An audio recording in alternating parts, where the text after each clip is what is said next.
Hi everyone, I'm Jana Pop and I am here sharing a few more tips for piano teachers. Today I want to share some tips for leveling and preparing individualized teaching plans for intermediate students. So when we think about elementary students, we usually think about a systematic approach, a method that is arranged and graded in difficulty. So when I say the term graded, I'm talking about leveled from simple to more difficult, not I'm grading this. So we are familiar with common methods and we use them like Bastian and Alfred and Faber. I don't know what your favorite method is, but because it's graded and approached systematically, we don't usually need a lot of supplementary material. For intermediate students and intermediate literature, it can be confusing because this material is often placed in larger collections and it may not even be graded. So in one collection, you might have a very simple piece versus a very advanced piece and a whole bunch of stuff in the middle. And it's a little overwhelming. Then there are a lot of single pieces that are out there that may have no leveling information on them or have more generic leveling titles. There are some overarching terms that we should mention today, and they are early intermediate, intermediate, and late intermediate. And you will often see these terms listed maybe at the top right corner of a single piece of sheet music. These terms are really helpful if you understand, have a knowledge of, and a basic list of the expectations of that level. They're not helpful if you don't. So I'm providing this as a resource for you in the comments below the video, and I hope that this will really help you in your studio. So you can look at that resource and you can look at the list of expectations and know what your student should be able to do in order to play, for example, intermediate literature. There are many resources that are extremely helpful.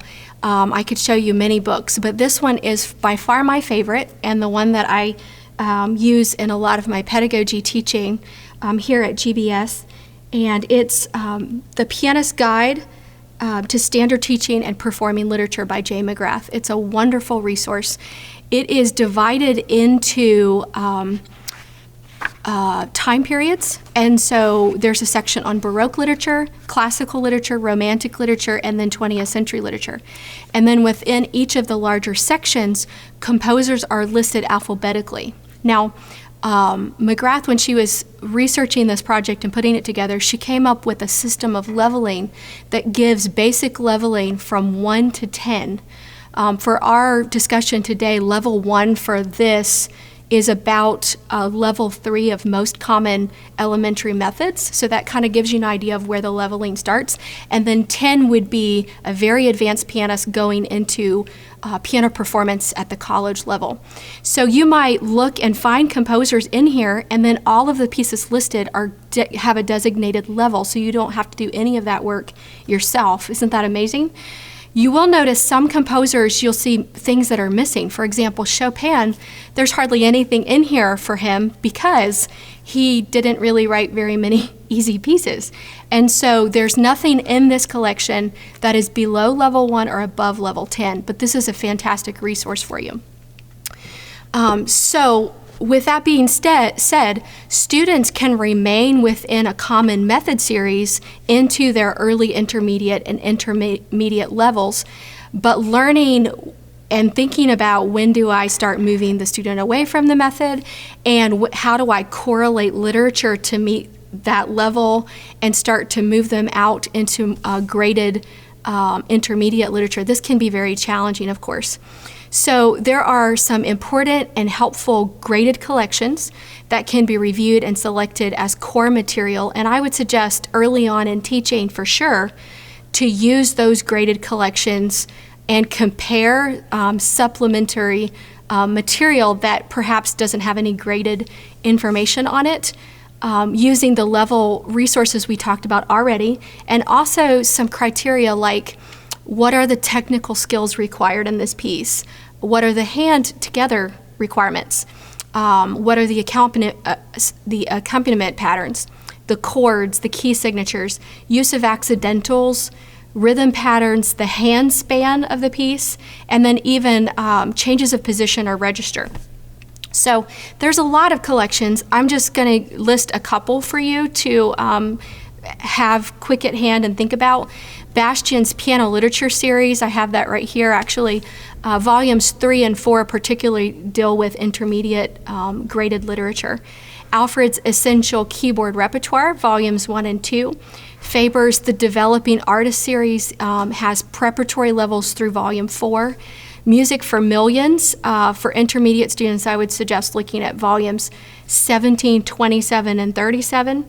And then finally, Alfred's Masterworks Classics. Now, Alfred's Masterworks Classics is edited by Jay McGrath, the same lady that wrote this wonderful leveling textbook. And so it uses her the guide's leveling system. I selected 2 pieces from the Masterworks collection, levels 1 and 2, just so you could kind of see what levels 1 and 2 feel like. So I'm going to play for you right now a piece called Trumpet Tune by William Duncombe.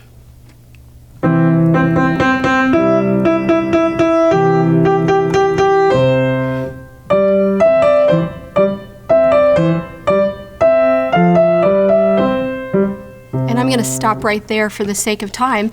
The second one that I want to show you is called The Swing, and it's by Carl Czerny.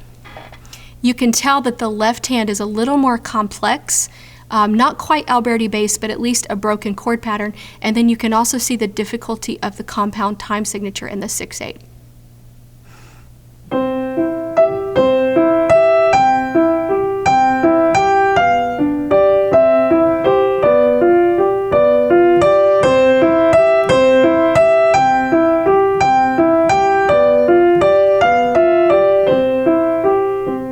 Of course, balance of hands comes along into that difficulty as well. So these are not all of the collections, but they help us to get started and begin to move away from methods at the intermediate level.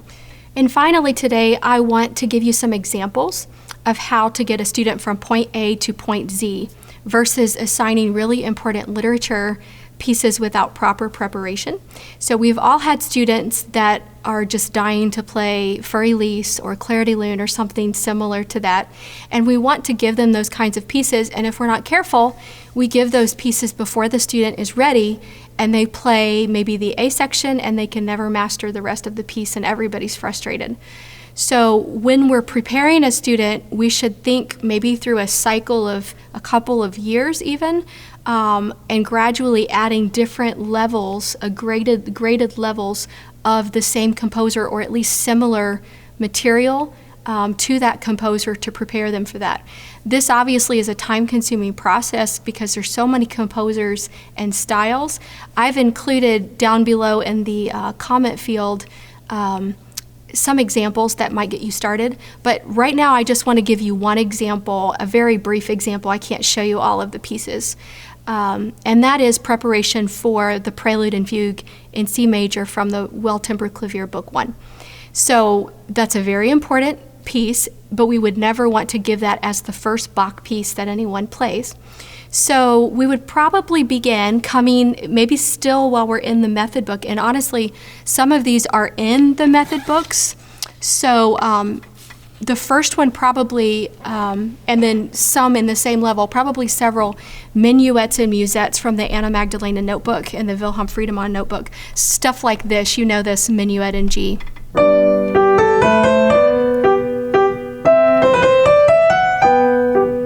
Etc. Then we would move to the little preludes, which is how most of the editors and publishing companies call them. And then probably 2 to 3 of the inventions, the 15 inventions, because they incorporate 2-point counterpoint, meaning 2 lines happening at the same time, because that's what they'll encounter in fugues. Then probably a couple of the easy dance suite pieces from the French and English suites. There are a few other preludes and fuguettas that are simpler than the Well-Tempered Clavier preludes and fugues. And then finally, maybe 2 or 3 of the sinfonias, which are 3-point counterpoint, and so 3 voices happening at the same time. And then after that point, your students are ready to play their first prelude and fugue in C major from the Well-Tempered Clavier, and they're properly prepared.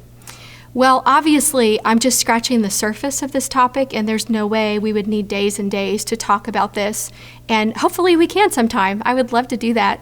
But it's been really fun to share with you today, and I hope the resources that I've provided are helpful in your teaching. Have a wonderful day.